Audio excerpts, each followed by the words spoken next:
Imagine a conscious contact with God so strong that no matter what you are doing or not doing, that no matter what your kids are up to or not up to, and that whether you've got the person of your dreams or they're just not cooperating, that you are happy, content, and at peace. A space where everyone else's thoughts, attitudes, and actions are beautiful and exactly as they are supposed to be. Well, this is the space where I like to play. My name is Misha Z, and this is today's Bitch Slap. Join me as I shed light on the thoughts, actions, and attitudes that are causing you pain, and we train our minds to go to the capital S inner self, the joy that is waiting for us, the God within. Devon Craig. All right, I wanted to get you on my headphones because I know it'll sound better. How's that? Good. Sounds really good. Okay, good. Good. I'm excited to do this with you. Yes. Do I sound all right? Yeah, look at your microphone. You're so schmancy. I know, right? You're so legit. Yeah, I love it. I love it. So, you've got to listen to a couple of episodes, I hope. Mm-hmm. Yes. Okay, perfect. So the idea of the podcast is the bitch slap, and I'm sorry if that's an aggressive term. A bit abrasive. Yep. Yes. Yep. A bit of the old shock and awe, Misha, but in today's environment, you need a hook. So there's my hook. But the idea that when we're run by self-will, the universe finally just shakes us so hard, a little smack on the side of the head, and then hopefully we can see things differently. And that's sort of the theme, right? So yes, we can always go back to that. So I want to start with, I've never really known, and I think it's so interesting, like when I talk to my friends who have kids about kids, and they're like, my 7-year-old's doing blah, blah, blah. And I'm like, well, how old's your kid? 7. What's a 7-year-old's job description? And they're like, how he's acting. And I'm like, well, why are you messing with the universe, right? Yeah. And so I like to think, I'm 52, I believe, these days. And so, I've got sort of a genetically predisposed job description, right? Like I'm predisposed to perhaps some midlife crisis things. I can be ahead or behind the curve, what have you. So I think an awesome thing to frame. I was thinking about when I was getting ready to interview you, I was like, all right, how old are you, if you don't mind me asking? Yeah, I'm 36. 36. Cool. And then are you married or anything like that, or? Yeah, I'm married. I can't believe I didn't know that. I kind of heard you, I think, loosely talk about a relationship here or there. So kids or anything? Just hit a year. No kids, but really? a very needy puppy that is demanding attention already. I'm like, stop, Max. Nice. That's fun. So you have a puppy. You've been married for a year. How long did you date your husband? Wife. That's okay. That was I did have this down. I was like gay, straight, because I don't actually identify as gay. This is the thing that's so interesting is I think Janelle Monáe is interesting. She identifies as there's a term for it, and it's just basically the love of people. Because I'd always dated men until I met my wife, and then I was like, whoa. And then it just like shook up everything, right? Like bitch slap moment. It was. And you know what? It's so funny, Misha, because it felt like when I first uttered, and I'm totally blowing my anonymity by choice. I do have respect for the traditions, but it's like when I first admitted to my innermost self that I was alcoholic, it was that same sort of feeling when I met Heather, where it's just like, whoa, this feels like true for me. It's scary. It's blows up the constructs of everything in which I've been taught as a human this far, but like I have to follow this thread. Yeah. And I did it. And it was weird because it was like the second that I did it, it pulled back this veil on a whole other subset of identification and things of that nature. So yeah, I just love people because I haven't always been attracted to women. Like I've always dated men. So like I said, Heather's a bit of an anomaly and she happens to be my wife now. So that's the funny part. So did you guys get officially married and do all that? Yeah, we were going to have a big blowout wedding actually on the commune property, but COVID and a myriad of other details kind of threw that aside. So we went and got our marriage license at the Beverly Hills court, and we forgot about it and got a little letter in the mail from the LA courthouse saying that we had 2 days to go get our marriage license, taken care of. So we found an ordained friend. We went and got, a little ceremony, like 5 people together on the cliffs in Malibu, and just had the most beautiful, beautiful time. That is awesome. So when did you guys meet? What year, month and year? Well, I've known her. It was through Wanderlust. It's funny because she was the SVP of events for Wanderlust in Brooklyn. And I was on the corporate media team here in LA. And she was always just cool. Like we'd go to do these all team meetings and she was super funny. I just remember there was a meeting where it was the annual executive report and she was talking about her team. And she's like, we went through 300 bottles of sunscreens, 100 pairs of socks. She's like, we traveled 500,000, whatever. She had these cool numbers. And she's like, we only got the police called on us 3 times. I was like, you were so funny. And then we just started kind of like a light friendship. And I always used to go and be on site at the festivals because I love yoga and meditation. I just love being around people. And she ran the event. So she was a great friend to have and got me into all the good stuff.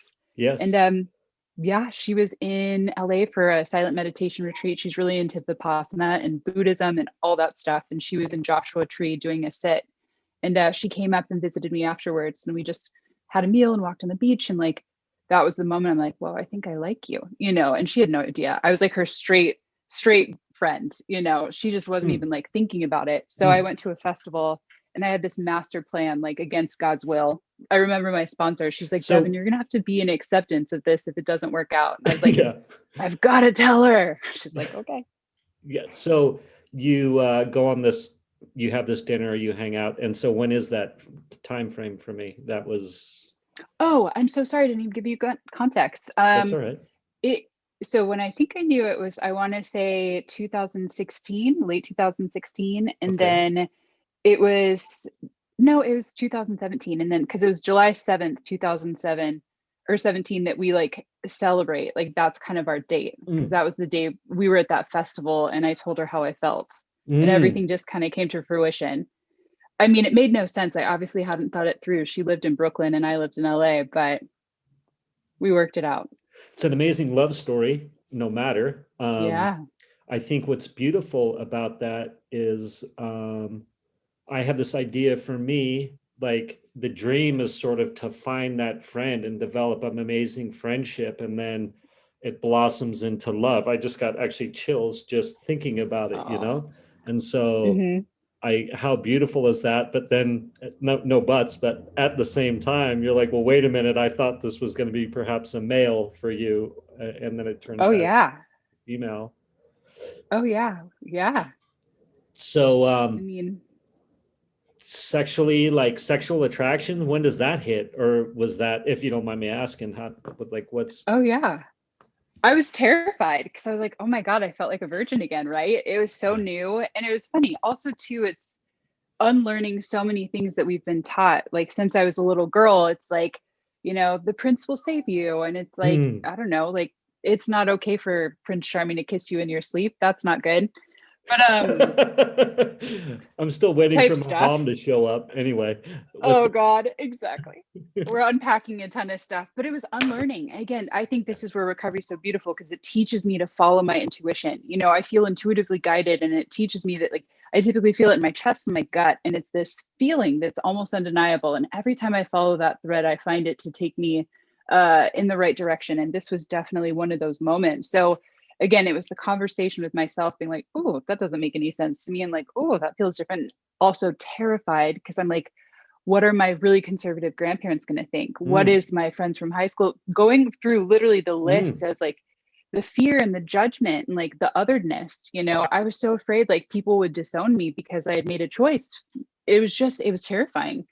But nonetheless, super conflicted, it's just right? like, oh my God, totally. And again, I say it's almost a veil because these are the things that I have never had to confront because I always existed in the majority, right? Like I can talk about like being a woman in the workplace and, all the things with gender roles. And I could talk about being an alcoholic and things of that nature. But when it comes to this was like another layer, another subset of otherness, if you will. And it just totally changed my relationship to so many things. Like Heather, when we go to travel certain places, will be like, you can't hold my hand here. And I'm like, excuse me, What? you know, because I've, again, always just never had to think about it. And she's like, no, that's actually like dangerous. If people see us showing any signs of affection here, like it could be a dangerous thing. And it's so weird to me. Or even like there's different states in the US still where it's, if you, you know, are in a same-sex relationship or identify as gay, like you are eligible to be terminated from your job, which blows me away. Right? It's kind of bizarre. Yeah. Yeah, I just watched this Amazon movie, Uncle Frank or something like that. Have you seen it? Um, but it's basically about a 70s era gay relationship where the let's see, the uncle lives in New York, and so the niece is like coming of age story for her, and then she figures out, oh, my uncle's, you know, living in New York as a gay man, and but they're from, you know, Kentucky or some darn thing, or Louisiana or whatever, Yeah. where that same dynamic where you're talking about, and where they go back to visit because the dad dies, and he's like, yo, we can't be seen as a couple, or there's potential for physical violence. And I was like, I've been kind of out of that loop for so long, or even that mode of thinking.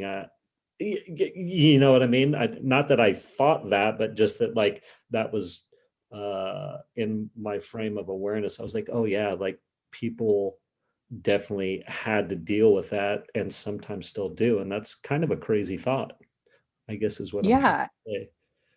Yeah, I guess I've had the luxury again of operating within, you know, air quote, the norm, that I've never had to be confronted with those things. So it's been Yeah. so unique and so eye-opening to have it in my face and quickly. And I think I enjoy being able to kind of color outside the lines because I wouldn't say that I fit within the context of any one stereotype. So I kind of have fun with it when people are like, you have a wife? You know, when I was like wedding dress shopping and all that Yeah. stuff, people are like, oh, tell me about your husband. And I'd be like, oh, I have a wife. And they'd be like, oh, I'm so sorry. And I'm like, all good. You know, it's Yeah. just, it's so funny. And I don't know, I love it. There's so much fluidity these days and a sense of Yeah. freedom that I think continues to evolve over time. As we get, you know, back to the idea that we're all just like souls in this skin suitcase, this body, having this experience, and we come back to the core tenets of connection and love, you know, we can really Yeah. do whatever we want. It's like Whatever. some old ideology that keeps us small and Mm. places judgment, typically based out of a place of fear. Yeah. Yeah.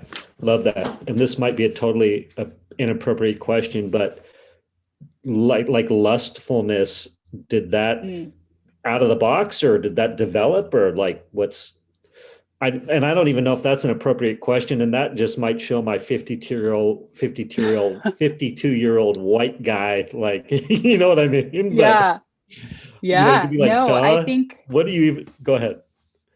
I think it's a great question. And like I said, when we were chatting, nothing's off limits. Yeah.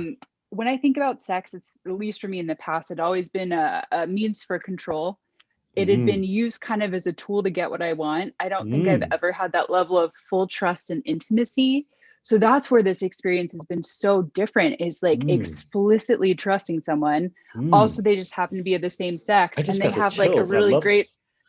yeah, and they have an incredible understanding of my anatomy. So it's a whole mixed bag of stuff, you know. It's so much deeper than anything I'd ever dabbled with before. And that's to me the moment in which I realized like this was the thing, you know, because I'd always been like 85% in, 15%, Mm. just in Yes, case, little you know, hedge, a like little hedge. just a little bit. Because if I have to bail or if I'm afraid that you're going to hurt me or if like Mm, fill in the blank, like I've got an out, you know, I'm not all in enough. Because the first time I fell in love when I was in high school, I okay. was all in, and man, I got rocked when that came to an end Mm, because of my drinking and using. But like, oh my God. Yeah, and it was that moment I'm like, yeah, I don't want to feel that again. Like, I am not willing. The return is not worth the consequence. I'm yes, not willing to do that. So I've been really yes. guarded for a long time. And Heather just kind of knocked down all those walls. Well, congratulations on what sounds like an amazing relationship, and just being willing to listen to the universe and take the leap, right? Because that's what it's all about. And So that's amazing. One thing, sorry, my phone keeps beeping in the background. Let me, No worries. I'm like, I've got a dog, you've got a phone. yeah, I'm like, I thought I hit the right buttons that stop all the noises, but anyway. Yeah. There again, I'll blame it on my 52-year-old white maleness, right? Like, I don't know goddamn if that's like, technology. I don't know if that's even remotely accurate though. Look at, you've got a podcast, you've got a microphone, you seem like technologically inclined. That's a I think good point. language is so powerful. I think Yes. you're fully capable. Totally. Thank you for pulling the covers off and giving me a little a little jostle. But I think I'm going to tell you what I think is awesome. One of the last conversations we had a couple of months ago, I think it was a couple months ago by now, where you were helping me with some logo ideas, or I was all inspired, and I can't even remember how I started talking to you about it, but Yeah. uh, you were helping me out, and then you were telling me you were in transition from commune to round Mm-hmm. glass, right? Mm-hmm. Yep. And how the transition for you was beautiful, and there was communication, and everybody was happy, and it was like a warm handoff, or all this amazingness. And that has not been how I leave jobs. I am Yeah. usually, it's like shock and awe, like I'm using it as a negotiating ploy or whatever. In the Mm. mortgage industry, as I would leave jobs, it was always surprise, I'm out of here, versus what clearly you seem to have done to be like. So tell me about that, because I think that's an amazing attribute, and what a gift. Oh, thank you. Yeah, I mean, it was so interesting until this most recent offer. I've worked for the same people for a very long time. So literally it was like Jeff, Laura, I'd worked Mm. for the both of them in two separate stints, reciprocally. So it was And just so Laura is, interesting. tell me who Laura is. The founder of Hyperhouse, she Okay. is a wonderful, creative, badass female CEO. And What's her last I name always by find chance? myself, Wasser, Wasser. Okay, Laura go on. Wasser. She's All right. hyperlinked in my email, Misha. I know you can handle that hyperlink. Yes, yes. Click through. Take your time. If I would just do a little um, bit of work, all right, I'm willing. Barely. you're so funny. Yeah, so I had a friend that was starting a meditation company, and I came into the agency specifically to do what I had done with Lululemon, which was build community and brands. So I went in there and I connected with her, and she is just amazing, so smart. But let's Mm, be clear, agency life is cutthroat and fucking gnarly. This mm, podcast is called Bitch Slap, so I'm assuming cussing is okay. absolutely. Um, it was wonderful. I cut my teeth in so many ways, but nonetheless, like, I love mindfulness and meditation and yoga and like Mm, all these things. And it felt like I was kind of in a place that was a little bit out of integrity for what I was looking to create. So that's when Wanderlust and Jeff came around, because I had been kind of in this social circle with him via Lululemon, and I was volunteering. I was doing marketing for an event in LA called the Shine Movement. They had hosted it at Wanderlust Hollywood, and Jeff was there, and we had like a beautiful catching up. And then lo and behold, they were opening their LA office. So that was my beginning ish with Jeff. And I came back with Laura. I don't know if you had a chance to look at that Caterpillar charitable giving video that I did in Haiti. So that was kind of what brought me back to Laura. And then I went to Commune, which is where Jeff was really focused on creating these like virtual communities, a la courses around really meaningful experiences with wonderful teachers. Um, so I did that for a few years, and I could have stayed with him forever. Like, he loves Heather. They've been through everything with Wanderlust. Like, she was his person. She would mm, put stages on the sides of mountains. Like, Heather was God to mm, them. mm, Um, and then when we got together, it was just like, and Jeff is just family for life. So there was this really interesting dynamic of like feeling like I was leaving a family member. It's just like, mm, oh my God, like, how do I even begin to say this? But I think at the end of the day, he understood what a beautiful opportunity this would be for me to advance in my career. And he knows how ambitious I tend to be. So he was mm. ultimately in support of it, because he knows that that was the best next step for me. So it's been wild, and again, like I said, you'd been like, show me the website. I'm like, don't touch it yet. Not Because yet. it's, Not yet. oh my gosh, I really like being in the building phase. Like, systems and Mm, processes light me up. And I know that sounds kind of nerdy, but like, I love to look at something and see how we could make it more efficient, or like what process can we implement to make it, you know, optimized and running at its fullest potential. So it's exciting for me to be back in this building phase, because I feel like with commune, we've gotten to the place where the business was really churning and running. You know, we developed all the things we talked about in the beginning. So it's fun and interesting to be back at such a square one place, but also, again, sky's the limit. And I'm excited to be back again in a space and a company where their greatest and deepest commitment is to helping the world and helping people find access to joy via holistic wellness, like meditation and mindfulness. And end of life is a really interesting conversation too. You know, Love death is that. the only thing inevitable in life. I could talk about it for days. It is truly one of the main reasons I left, besides the foundation they have in India, because I had such a spiritual experience when my grandma passed. And it was one of those moments. I had this intuitive thought, and I'm going to have to address this thread at some point in my life, where I really wanted to become a death doula. And I still do. That is something that's going to happen for sure.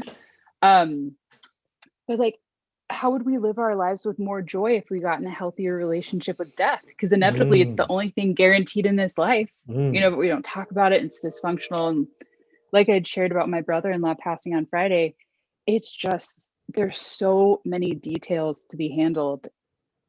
Where do you even start, coupled with grief, coupled with all this other stuff? So yeah, we get to talk about some cool topics. And like I told you, I want to be like in India, boots on the ground with this foundation, like helping build sustainability in villages and helping women feel empowered around their own education and agency in a culture and society that used to really not fully value them based upon their gender. So the death thing, love the death thing. It's my favorite thing to now when people talk to me and they're like, I'm having this issue, blah, blah, blah. And I'm like, you realize that we're all going to die. Like, when was the last time you meditated on death? Let's contemplate this fact that, and even reframing from the word death, but it's just easy to say death for now, but like that our existence with this planet or other people is going to change. So call it, say it however you want, right? And I think that's such a powerful statement and such a powerful question.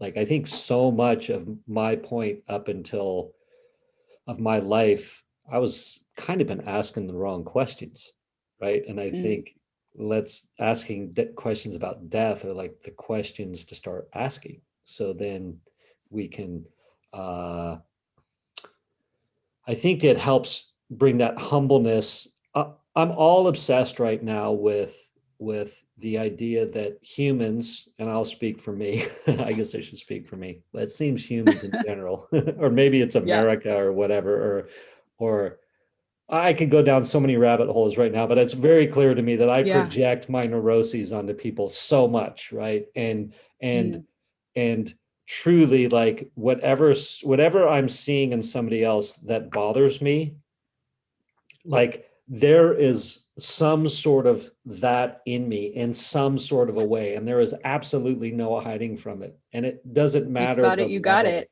Yeah. And like, and there's no, I used to be like, yeah, 75% of the time, but the 25%, those really sick people, it's not true there, right? And I have found, or it's just very clear to me, I just need to dig a little deeper or look a little bit more. And so I hate to talk about Trump, only that because I think he's such easy fodder, but it's like, if there's something about him that's bothering me,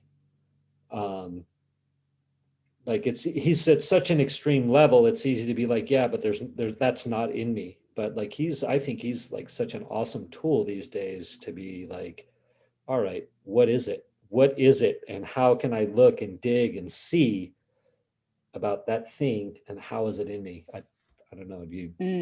How do you feel about that? The only way I can even remotely deal with Donald Trump in this juncture is like a deep belief that nothing in this world is arbitrary. And if I believe that, he can be no exception. You know, we've seen the pendulum shift time and time throughout history. And I'm hoping this is one of those moments, because I mean, I'm getting political. I love Barack Obama. Yeah, I'm deep in his book. And we saw so much come from his administration. And then again, I feel like this administration was the response to that, you know, and hopefully we can get to some semblance of a middle or a balance or a coming back together. And it was just, even just the election, like half the country feels this way. And he represents the views of quite a few individuals. And having to come to terms and to reckon with that was really a moment too, you know?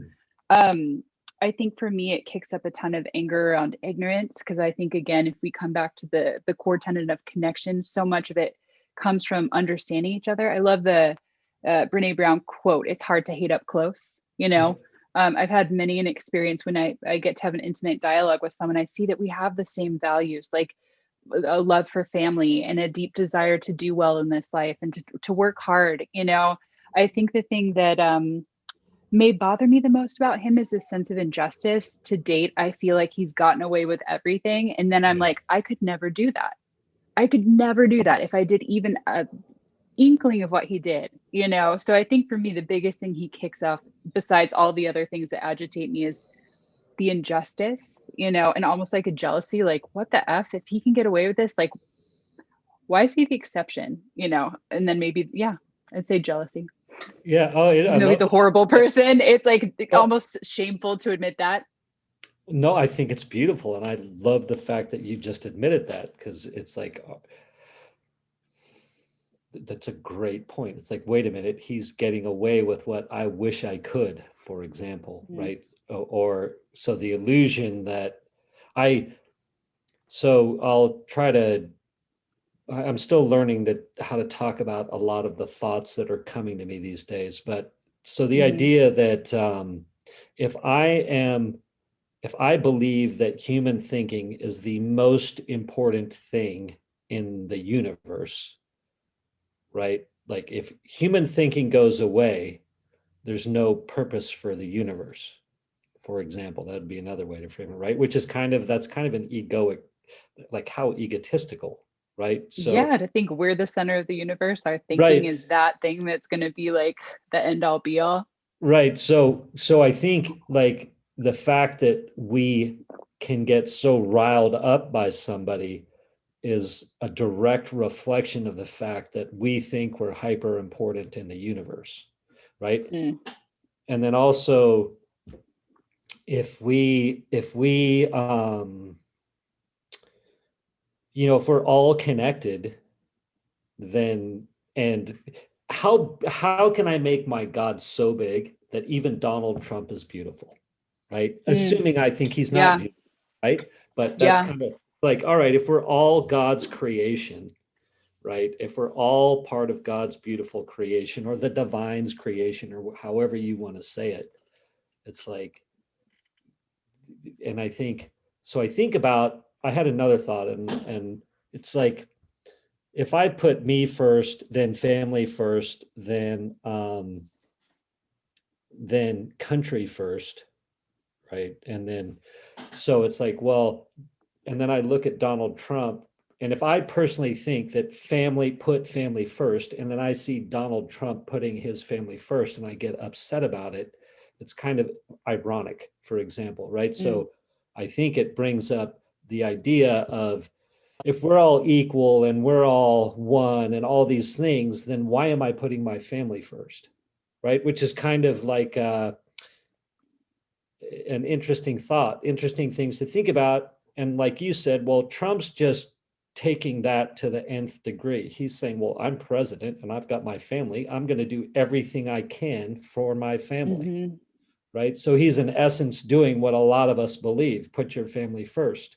So why are we upset that he is doing that to the extent he's doing it, or he's not doing it like I want him to do it? Or as you just said, I'm jealous that he gets to do it. He gets to leverage the power of the of America. Yeah, Anyway, yeah. I didn't You mean to know, ramble, but no, I love it. A few things came up for me there. First, in particular, being like, again, this is like, do I trust God? This has got to be that too. You know, this is again not an exception to that. And yeah, when I think about the ways in which I can deal with resentment, the only way I can have some semblance of relief from the agitation I feel is to have compassion, to wish that man well and hope that he gets everything he needs to be happy, joyous, and free, you know? yeah, yep, Because obviously, something within the course of his life, the way I've been really interested in familial trauma and generational trauma, mhm, you know, something within the context of his life showed him and taught him to show up in the world this way. and that's informed who he is, so Yeah. it's like, how can we even trace that back to his father and his grandfather? Like, there's so many different variables that have shaped who he is, and potentially with a love and a lust for power. I think the rub comes for me too when, I am my brother's keeper. So again, coming back to connection, when you're in office that's essentially public service and you've taken an oath to have the greater good be Yeah. your priority, and then you act in the exact opposite way. Like, let's take it down to business. Like, if I was your boss and you were showing up in this way, you would have been fired a long time ago. Straight up, here's your job description. Yeah. You are not doing a single one of these things. Like, I would coach you out really quickly. So I think there's just a muddle of, things in there. And it's like, at the end of the day, listen, like, I trust God. So this is, again, it's going to be what it's going to be. I am Yeah. not God, so I cannot see what's on the other side of this, what this Yeah. was meant to expose. Because let's be clear, a lot has happened in 4 years that may not have happened had the covers not been completely ripped off. And again, how can I show up as an example? So when we're met with his rhetoric of vitriol and hate, I can show compassion and love and kindness and tolerance, and show up in a way that's in integrity with my soul. Because I'm not here to be that. I'm here to be the opposite of that, to be the salve to that, and I just think it's a collective mission and connecting with like-minded people and hopefully getting to be a stand for that. Yeah. I'm going to be a bit poke the bearish. So I Bring it. apologize. Don't. So I think, again, it's an interesting thing is you're like, you're very driven for success at this point, right? And I don't know how you said it, just like you want to succeed, or I'm ambitious. Ambitious. Thank you very much. There Yes. we go. You're ambitious. And so to see somebody like Donald Trump, who's clearly ambitious, right? It's like, I am down for an ambition as long as it's in okay with me, right? Yeah, I think it comes back to morals and values. The morals and values I hold true come from a sense of commitment to honesty and integrity and justice and peace. Those are my whys, my driving forces. So I may be ambitious, and how I define ambitious is hardworking and committed and, delivering. I love working. Anything I do, I'm passionate about. Like, if I can't do it, like, I just don't commit to doing it. Because, like, if I'm saying I'm going to do something, I show the fuck up, whether that be work, whether that be personal, whether that be program. So I don't think ambition is a bad thing. And but again, it comes back to the morals and values. I do it in a right way. I do it with right speech and right action. I can also be in a place of acceptance if something doesn't go my way, because again, if it's fair and just, I need to be in acceptance of that. I'm not trying to manipulate the system and rig it to go in my favor. Like, I understand that the outcome of said process is the right way forward, So again, coming back to the morals and values, you can be ambitious and operate from that place. And I just don't think that's what we're seeing. Yeah, I love it. That's a great answer. I've been very much trying to, and I talked a little bit with this about Bill, but trying to work from the framework too of like, I'm currently obsessed with more esoteric mindfulness, these type of thought patterns, right? And then there might be someone else who's more into, like getting political justice or things like that. And how do I love and appreciate that person? And at the same time, like, I have a tendency to be like, hey, I'm going down this path. You should be on this path with me. You should be on this path with me, versus being like, hey, there's space for both paths, And then I even think about like extrapolating that out to everybody, right? So, even somebody whose path I don't agree with, it's like, oh yeah, it does take all these beautiful paths to make the world go round. And then if we can make our God big enough, then we can see that like everybody has a beautiful path. I mean, that's like the ideal, right? To be like, hey, no matter what, that path that other person on is a beautiful path. And then we can also start getting into like what's our choice? Do I even have the choice on my path, right? So it's like, wow, if I'm as God created me, and egoically, I like to think I'm in control of my path, but the reality is like there's lots of dice rolling going along, right? Yeah. Yeah. I love that. There's every time you say something, I almost want to like take notes because I have 2 to 3 ideas in different directions I want to take it because I love it. Yes. Um, coming back to the right path, others, again, I keep coming back to this idea that you don't know someone's experience until you walk in their shoes. And Yeah. everybody is coming from all sorts of different walks in life, experience trauma, wins, losses, the whole nine. So to think Yeah. that, everyone has access to this, maybe they don't even know that's possible yet. Maybe they Yeah. are so beaten by life and the way that they've been raised is completely opposite of that. I just try to take that into account. This is where I love the traditions. We get to be attraction rather than promotion. So Yeah. you having the luxury and privilege to continue to seek these esoteric things and really explore Absolutely. your practice and your path, and then share that with others in a way in which you can still actively listen and Yeah. have some empathy and compassion towards theirs. And who knows, maybe you'll find something that's of interest to you there. I always think of those things that just kind of come into your life out of nowhere, where you're like, man, I'd never done that. And then all of a sudden you're so passionate Man. about it. And you're like, if Yeah. I hadn't talked to Joe Schmo and he mentioned that thing, I never would have like gone all the way down Yeah. and that's where it's just, again, talk about path. It comes back to the intuition piece. I either get to acknowledge my intuition and follow it, as illogical as it may seem sometimes, or I tamp it down. And then oftentimes that's where I find that misalignment. Because like, again, the Yeah. universe is kind of directing me here. I choose to go here because I'm like, gotta work harder. I need to control it, perfectionism. And Yeah. oftentimes that gets me feeling really stuck. And that's where I come back to choice. It's a yes or it's a no, Yeah. and I gain access to that clarity through prayer and meditation because Love it. I'm not hearing my intuition when I'm busy, stressed, go, go, go, go, go. My God comes to me in the subtle and in the quiet, and oftentimes again through people.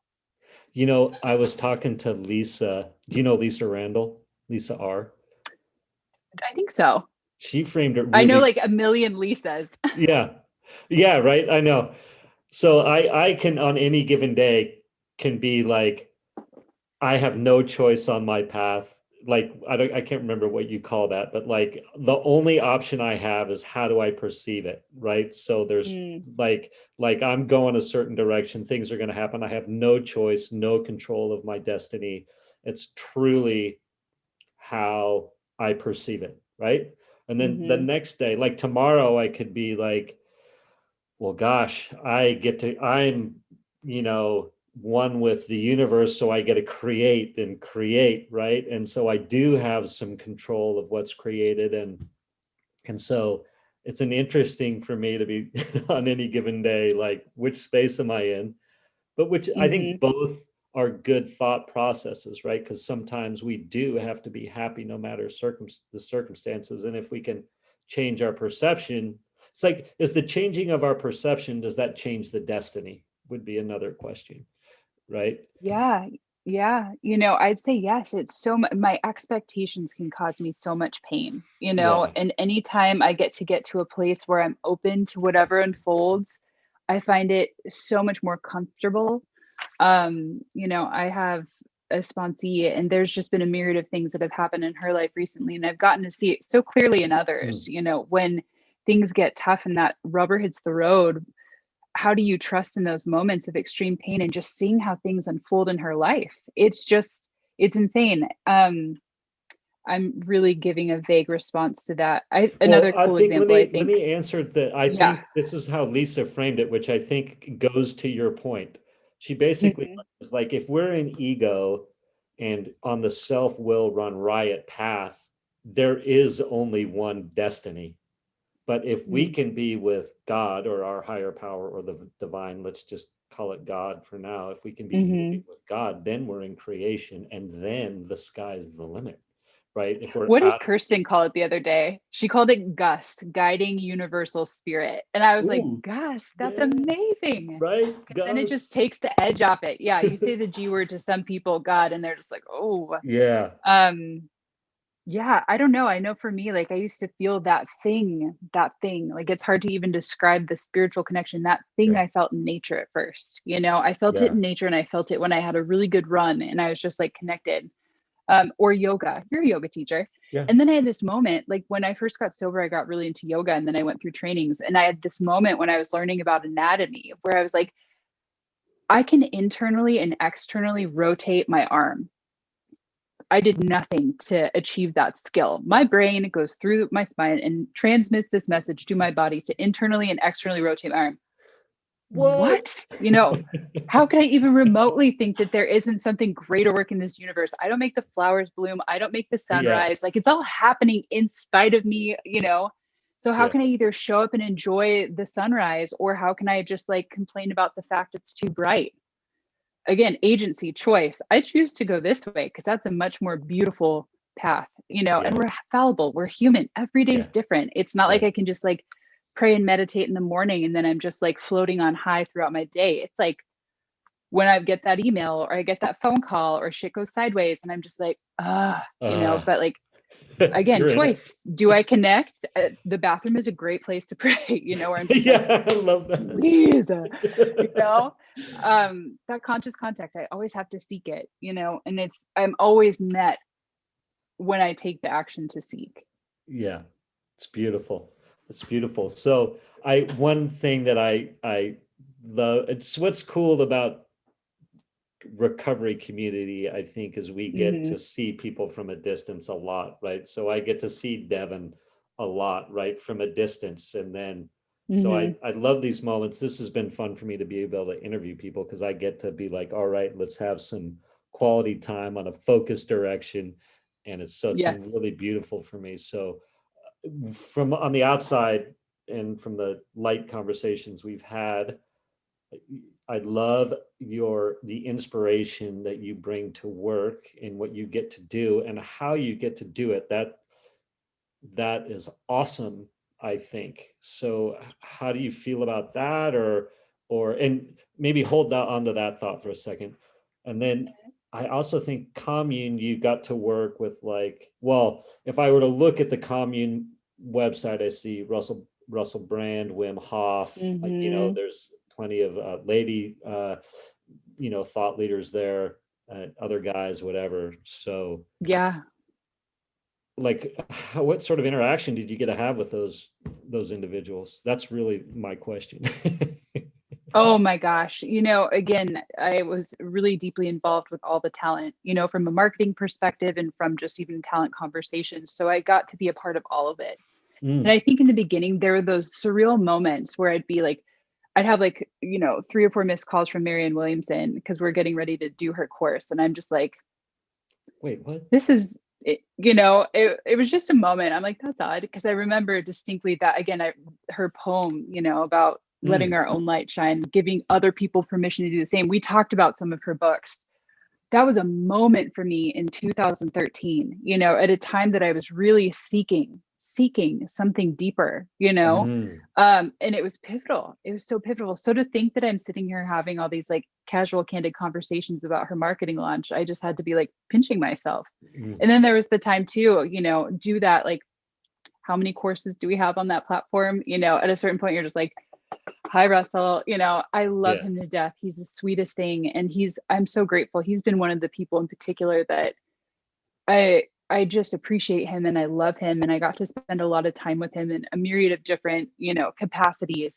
And I love the people that I get to see, that who they are on camera is also who they are when they're not, and I know he's got like his comedy shtick, but like, he's the most beautiful soul, and he's so generous, and he's so sensitive, and he's of such service. Like, he spoke at this 50th anniversary for the Claire Foundation to help raise money for people going to treatment, Michael Beckwith. Filming that course was like a spiritual experience. He had a section on grief that absolutely touched my soul, but his eyes would change colors and he was almost channeling. And I get goosebumps to this day because it was just coming through him. There's these moments where I'm just like, I don't know what I ever did to be here, but it's never going to be lost on me. And again, my greatest responsibility in that, I think, is I am so overpaid in this lifetime. I have gotten so many gifts and I have so much abundance. This is where I also try to shift it back. It is my personal responsibility to give back to, so I just love being able to have courses like this and do work like this. And if there's ever a way in which I can, help support someone, like for example, with Russell, he was absolutely dedicated with that course to also then offering it for free to different recovery centers around LA so people would have access to it. Mm. There's so many different things. And I think mindfulness is such a powerful tool to help people deal with the things in which they're struggling. So people are stressed, people are anxious, people are in financial fear, but to get them a framework in which they can, do a practice or just take some deeper breaths or maybe journal and move some energy and have a moment, it could provide relief because the body's so interesting, right? Like my thought becomes this physical response in my body that then influences the way in which I show up in the world.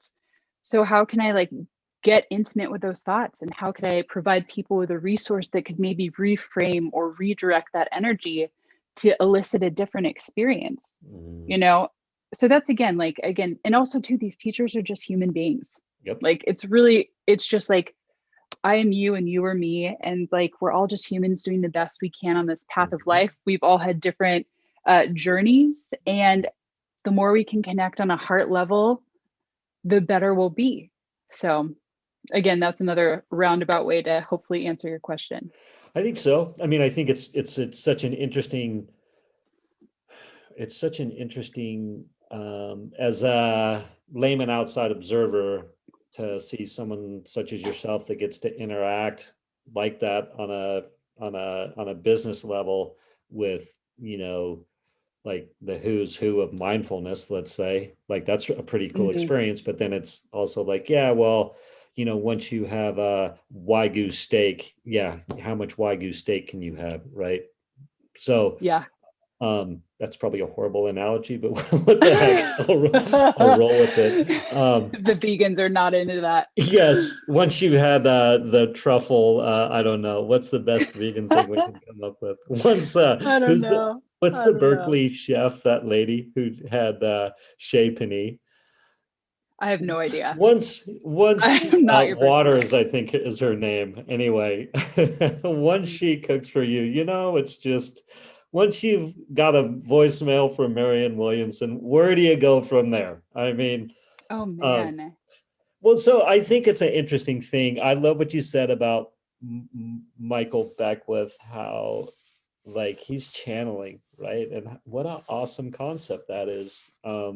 Yeah. That he's just getting up there and somehow he's tapped into his destiny is to, carry this message and like that's alignment, right? And I'm not saying you got to be in changing people's lives on a massive scale to be aligned, but to be like, all right, that's a heavy responsibility, right? So to be able to take that on.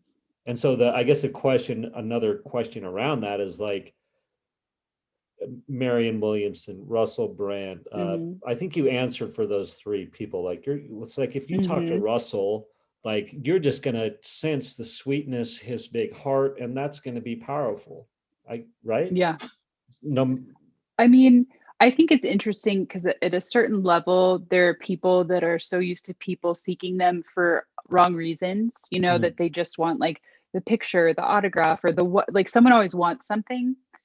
And I think for me, the thing that I've learned through this way of life too is the trust I've earned from people throughout the span of my career as a result of trying to embody a certain set of principles is the access to like an intimacy via relationship, because people trust me. People trust me to have their back. People trust me to have their best interests. And the thing is, I truly do, so whether it be the trust that Jeff bestowed upon me to be able to engage with Russell, and have these interactions and redo his website and plan his tour, whether it be the ways in which I got to develop a friendship with Russell because he trusted that I didn't have ulterior motives or like want or need anything from him. Like I really just love him. And we got to talk recovery, and he's got the most beautiful family and daughters. Like he's, again, just the loveliest. And my interest was solely human and pure and like wanting the best for him.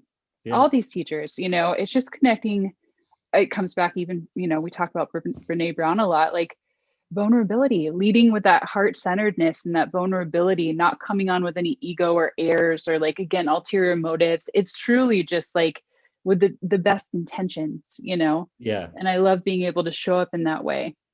How fun too to have sort of, I don't know if I want to say access, but to be passionate about wellness, or mindfulness, excuse me, wellness, whatever, to be passionate about it. So Mm-hmm. then you get to work with some of the, the top talent. I love how you say talent, Mm-hmm. top talent in the business. But then also to have like a time frame and an agenda. So to kind of pull you a certain direction and to have the experience with around that. So it's like, well, I can be starstruck for a moment, but the reality is we got to get to point B, right? And once you're past the starstruckness or what have you, but that it gives you what an awesome framework to experience somebody like that. I guess I don't know if that makes sense or not, but Yeah. And I like to think of myself as a conduit too. You know, these people put a lot of time, effort, and energy into things they're doing. It's not just arbitrary or just random that they're there. Like they work so hard to get to where they are. And I have a deep sense of yeah, responsibility in love that. ushering in these stories and these pieces of content because again they've trusted me to do that. So again, my job is to be a conduit for positioning what they're trying to articulate in a way in which people Mm. will resonate, you know, and to be able to truly do that, that connection becomes so beneficial because I can uh intuit it in a way that resonates and is in honor of their voice. So So it is this like reciprocal dance, you know, and I tell me think about that. trust is such an important element.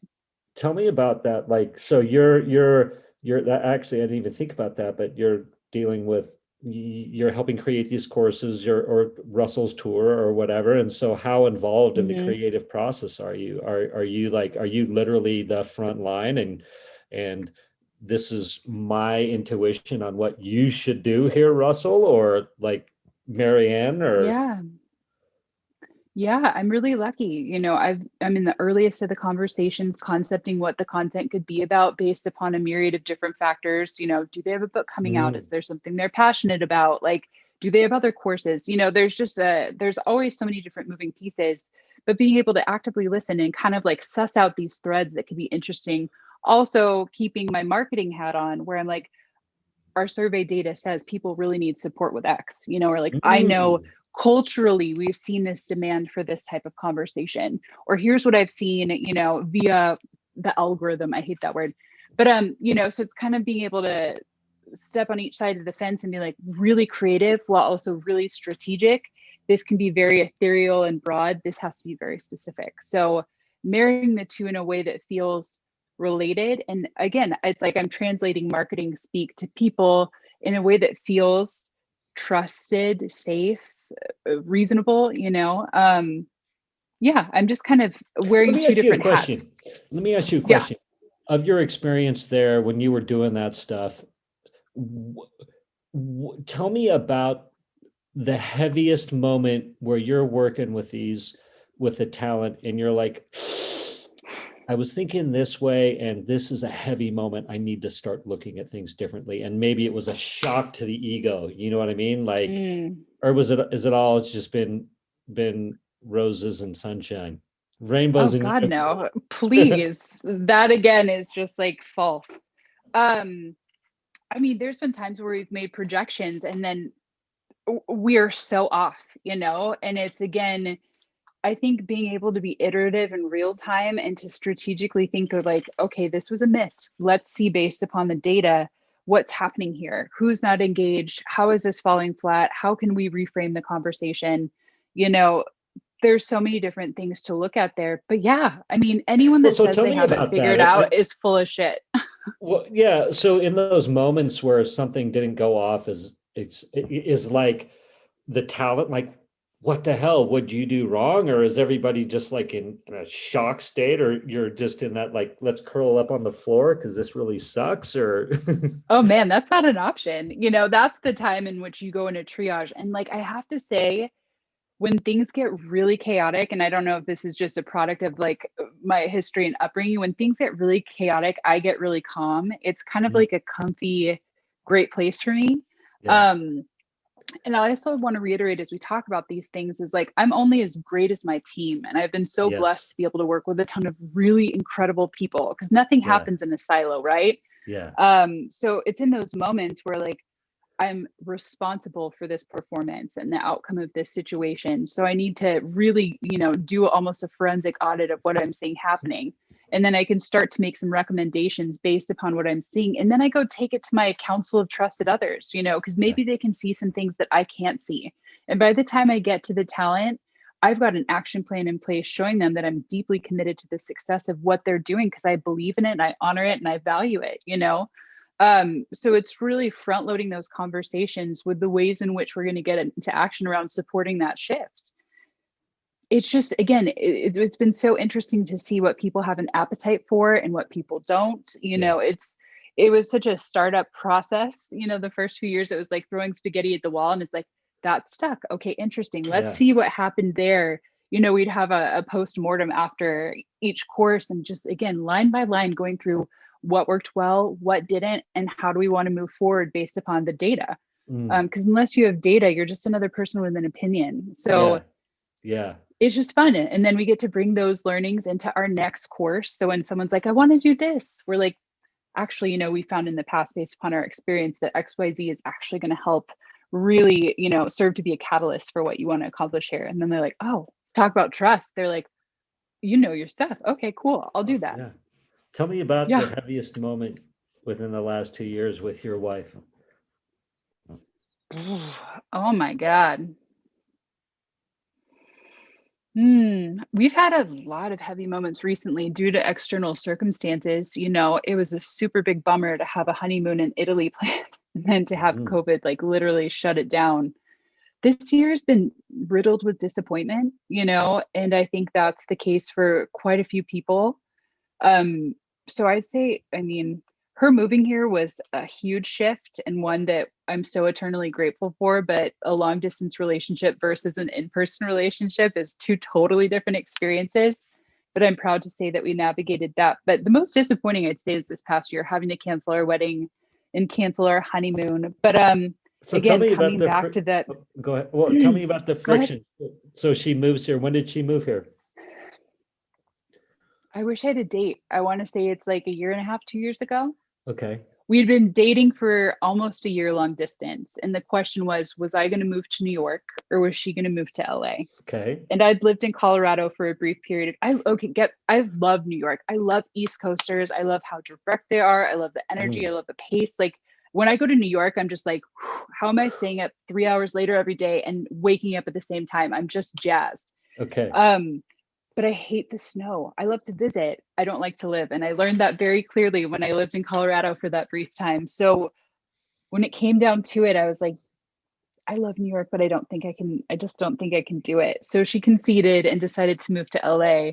And oh my God, Misha, the dialogue for the first 3 to 4 months of her time here was like, I don't know if it's a New York to LA thing. Like New Yorkers are just supposed to talk shit on LA. She's like, I hate LA. So brown, so boring, so cars. But she just was like constantly this like anti-LA person. It was hard for me. I was just like, I need to sage and clear and shield this whole apartment because you are seriously driving me crazy. And I had one of those moments. I'm like, how do I reconcile all this? Yeah. It was so clunky in the beginning. Also, too, I had so much autonomy and freedom when I was Yeah. doing my thing. I'd like you do the phone call and check in, and then it's like I'm gonna go do me. And I had like Soul Cycle friends meetings. Literally, I had like Yeah. love a full schedule, and then to have to like fit someone else into it and start to ask permission to go do things and like check in to see if it was like I was so rebellious and resentful. Oh God, that was so hard. I was just like, it was a learning, and it made me realize how selfish I am and how much I've like Mm. also never had to think of someone else frequently besides family. That's kind of baked Yes. in, but like I had to start thinking, and I had to really like I statement save my life in conflict, learning to realize like I feel like this. it seems to me the story I'm telling myself versus like, you should do this and talk about traditions. I'm like, our common welfare comes first. I'm like, do I bitch about the dishes or do I just do the dishes and just I like love that. It's such a, have a like, calm night? I can Because feel I'm like so when, anal.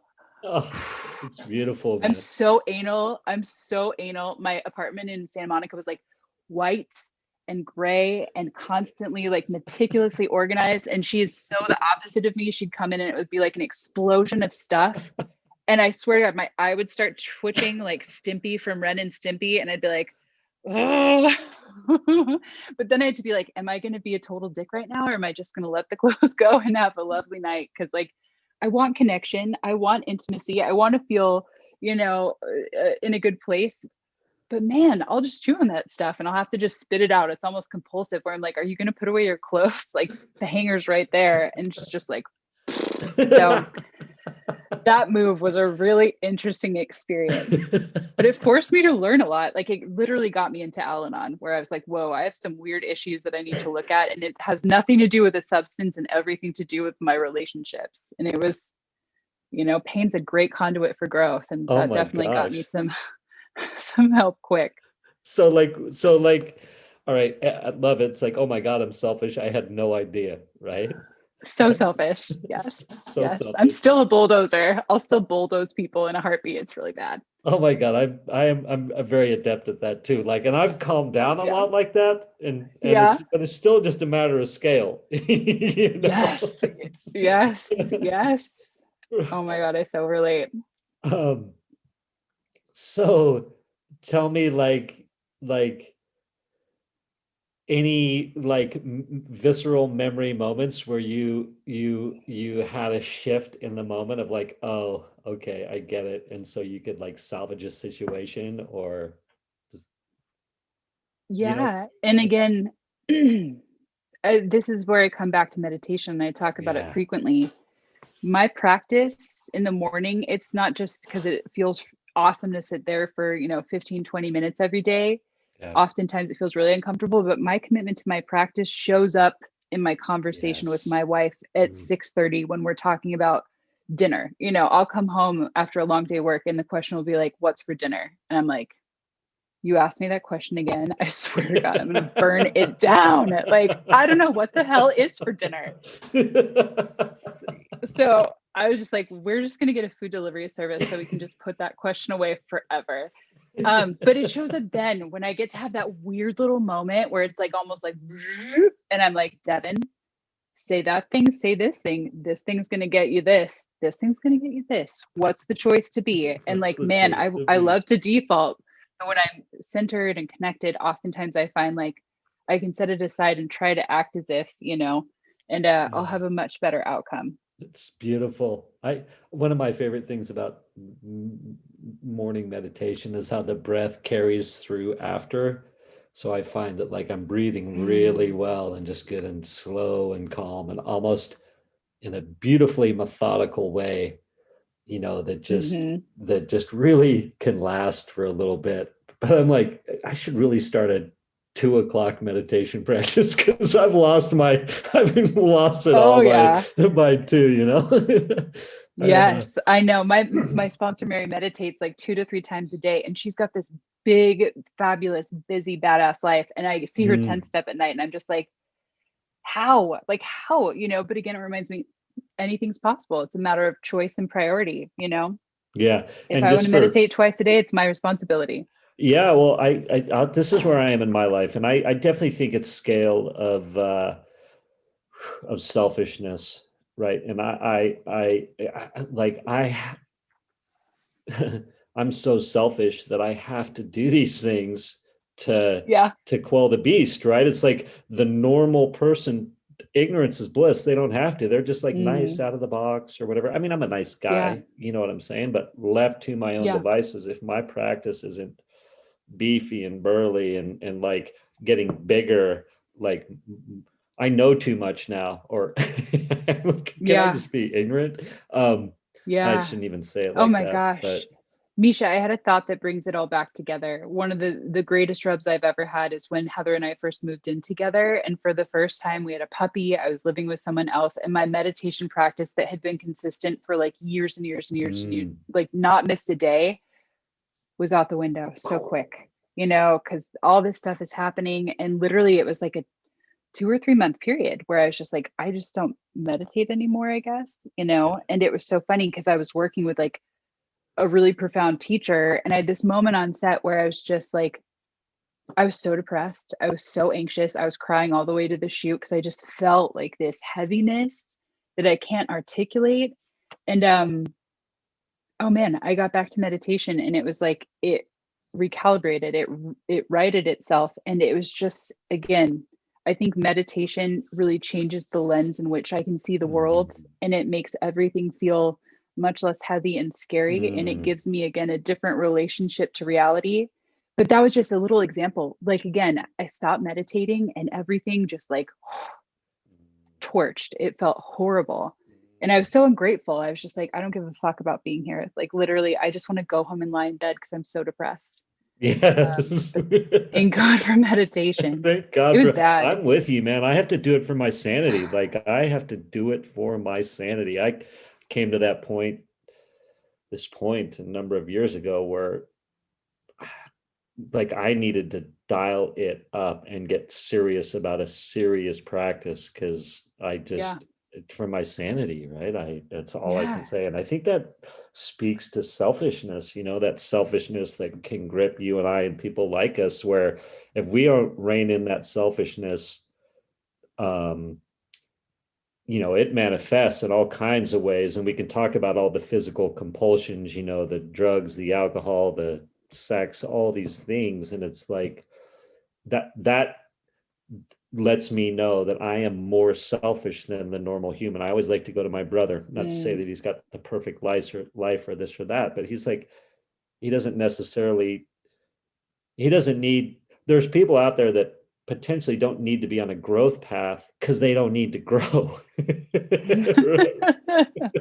Right? That might be a good way of saying it. It's like, I'm the immature one that's like, anyway, it's so operating funny. in a deficit. Yeah, yes. No, I get it. I totally get it. But it scared me when I had that experience, because it made me realize how long it can take to build it up and how quickly I can burn it down. Yeah. In a heartbeat. I was ready to be like, I'm out. Like, I'm done with, like, yeah. What? It's just crazy. And the power of the mind, again, coming back to the thoughts, like, this is what I need to get in relationship to, because the second I can, channel that and learn to deal with those things, again, the body doesn't start exerting cortisol and adrenaline. I don't feel like I'm in fight or flight. I can continue to think creatively and problem solve. And again, be present to my experience and not in that like just reactive moment. Yeah.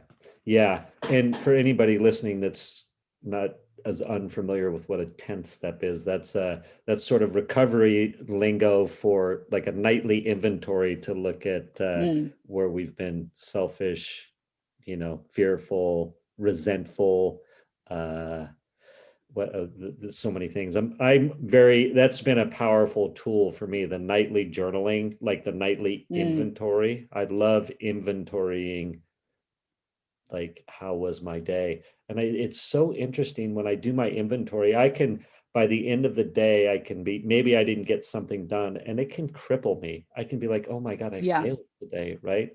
When literally 95% of the day was butterflies and unicorns, right? And then I'll be like, that is such a crazy, the mind is so powerful. But I love go ahead. Oh, no, go ahead. Jinx. Go, please.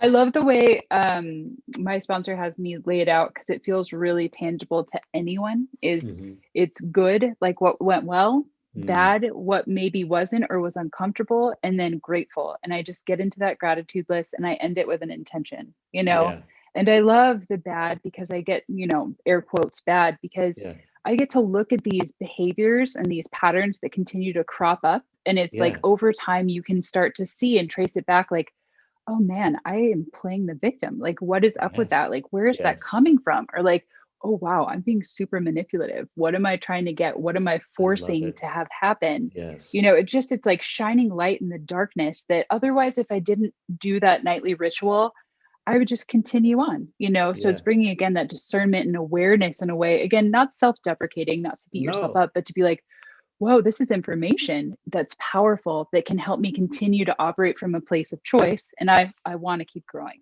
Yeah, and I think too, the more we can look at our humanness and our whatever these defects are, or the bad, or the darkness, or Yeah. the however it's framed these Areas of days. opportunity.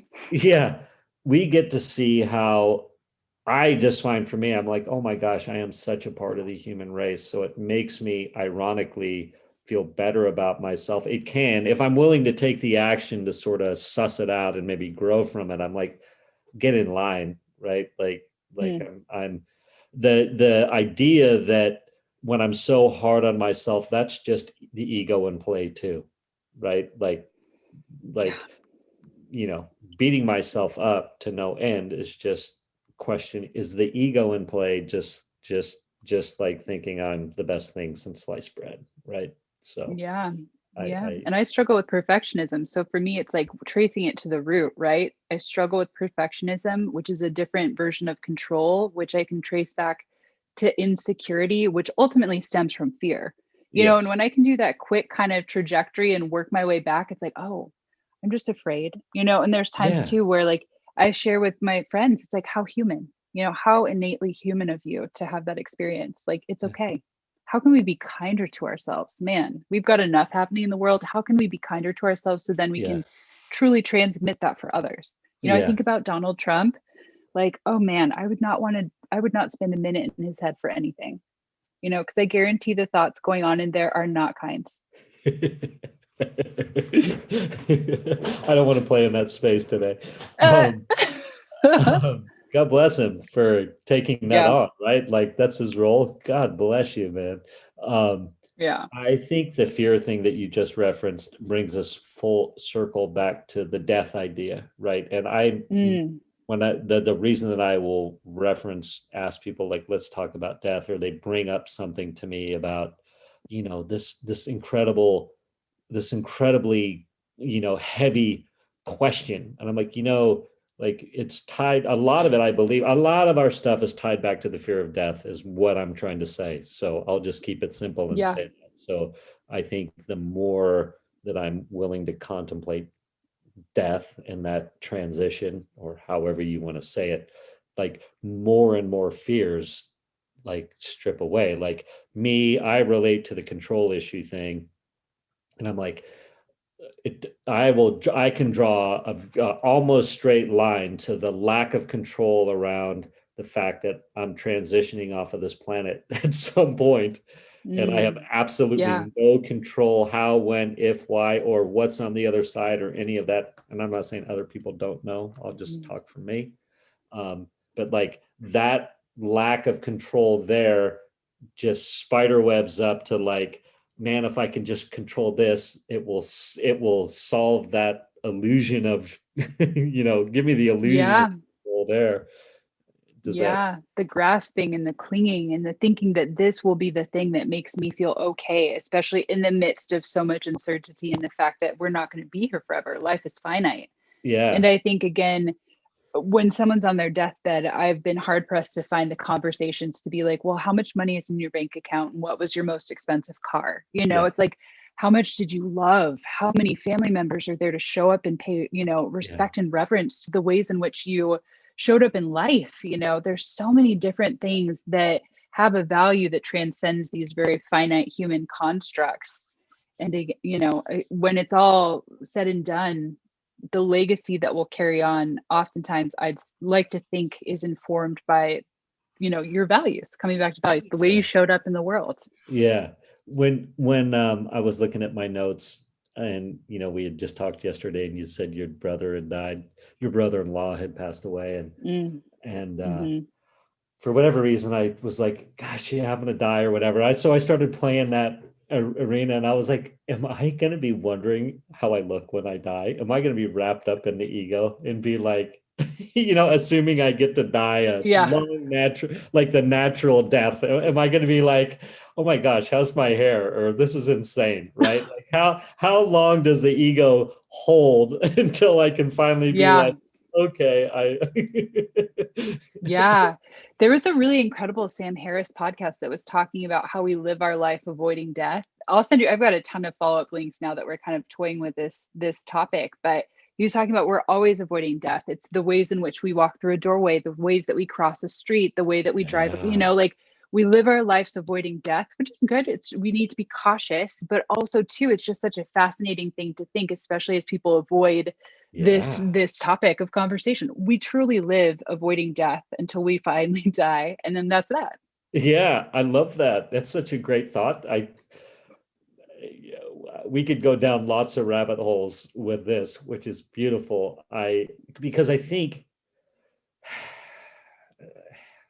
I don't know. I think like it's the idea of the illusion that we can control how, if, when we die to some extent, right? So like Sam Harris, it Mm. sounds like is saying, hey, we are super careful when we cross the street. Like that matters, right? Yep. It's like it just that illusion is real, right? It's just an Mm. illusion. So because I've been starting to think about these things, like, man, it's almost like I don't know if it's fatalism, or I don't know what the term are. The terms are. I need to figure it out. But it's almost like, fuck it, just walk across the street, and Yeah. the if Yeah. the cars miss you, they do. If they don't, so be it. I mean, I don't know. I'm Yeah. not making sense around that, but Yeah, no, I think it's so interesting. A weird thing that just popped into my head that is remotely related. I remember going to this dance class called Five Rhythms, and it's all about embodiment. And you could so clearly see the folks who had been there practicing being embodied versus the people that were new and in their head. Because it's like, yeah.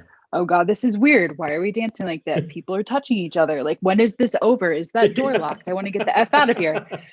The being embodied and the people who are fully present to their experience have this way of in which they like go through life versus those who don't, and Yeah. it's like, how free do you want to be? I love that term. We talk about it a lot, like being embodied, present to the moment. Like, again, if you're living in the moment, you're aware of what's happening and you're less likely to just randomly cross the street. I would be, Yes. inclined to say that I'm assuming someone who's not present, texting on a phone, stepping off a curb, would have ultimately a more timely death. Yes. So it's like, Yes.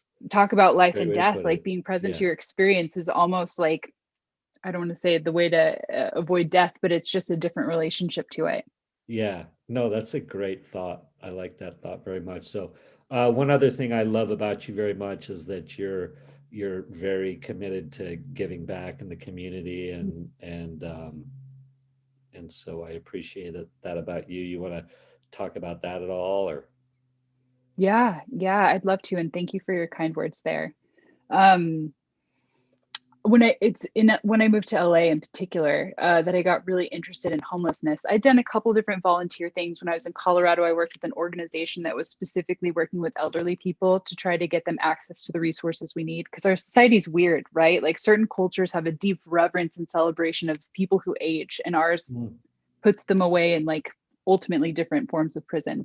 So elderly care and like information about like life support is important to me. But when I moved to LA, it was Christmas Eve, and I was going to speak on a panel, and I didn't know that the panel was on Skid Row. So I showed up, and unbeknownst to me at that time, because I was so new, there's a whole population of people living outside.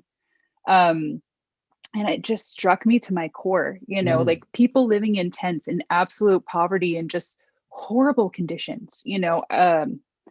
I think about the luxury we have.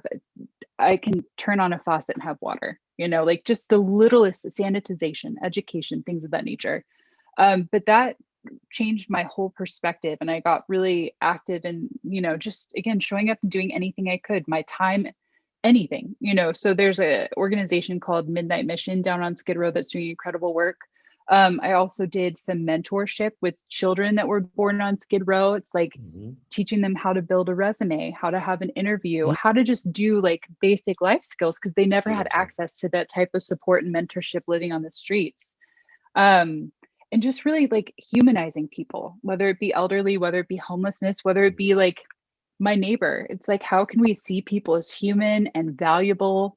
And how can we show up and connect, and support each other? Yeah. Because every choice we make is interconnected. Like I think about, I'm using a reusable water bottle. So my water bottle doesn't wash up on the shores of some foreign country, where people are just struggling with plastic. There's just so many things. So I am you, you are me. And I just think, especially with the homelessness piece, there's so many less fortunate, and we have so much abundance. It is absolutely our responsibility to give back in any way we can, whether it be nominal, time, resources. We have so much to give.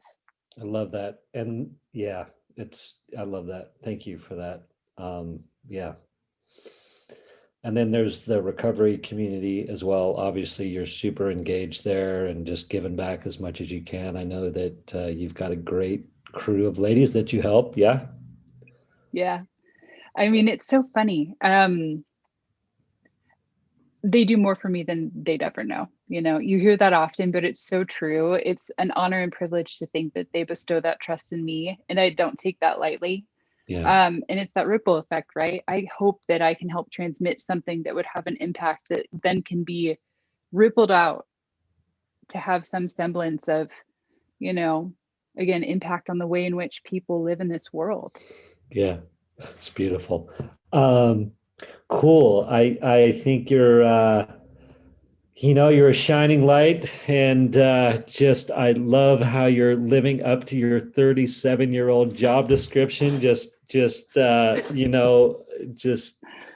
doing it, making it happen, and bringing the love, and really just bringing it into everything that you do. I think that's the powerful example, right? It's like, all right, I've got my community, I've got my family, I've got work, you've got your blood family, whatever we're calling that these days. And you bring it to all that. So it's super inspirational. Oh, thank you. I love you. And I just have had such a great time reconnecting with you over Zoom, COVID silver linings. Yes. And I love the way you show up in the world. It's like, it's such an honor and privilege to be on this path. And let's see how big we can go, how far we can take it, and also how much we can disattach from the results. Right. Yes. I love just it. Be in that, like, that place of nothingness, no attachment, no ego, just float. We should just meditate for a few hours. Right. It's so good. Yeah. It's so good. Yep. Detaching from outcomes. I love that thought so much, when we can just be in the moment, detach from the outcomes, and just, that's the creative space, right? Yeah. And we'll have to have a separate conversation offline. We can get into depth a little bit further. Yeah, I love it. Well, I think I love that topic too. Yes. Thank you for jumping on. I very much appreciate it. Thank you for spending time with me today. As someone who is committed to growth and service to this world, I so appreciate your willingness to come with me, go within, and serve our world through change. If you found value in this podcast and you know someone who can use this message, share this episode with them. Share it so our mission can be achieved one episode at a time. And of course, subscribe so you can hear more. And lastly, for more resources on what has helped me on my journey and can help you on yours, go to belove.media/resources. That's BELOVE.media/resources. Thank you again for listening.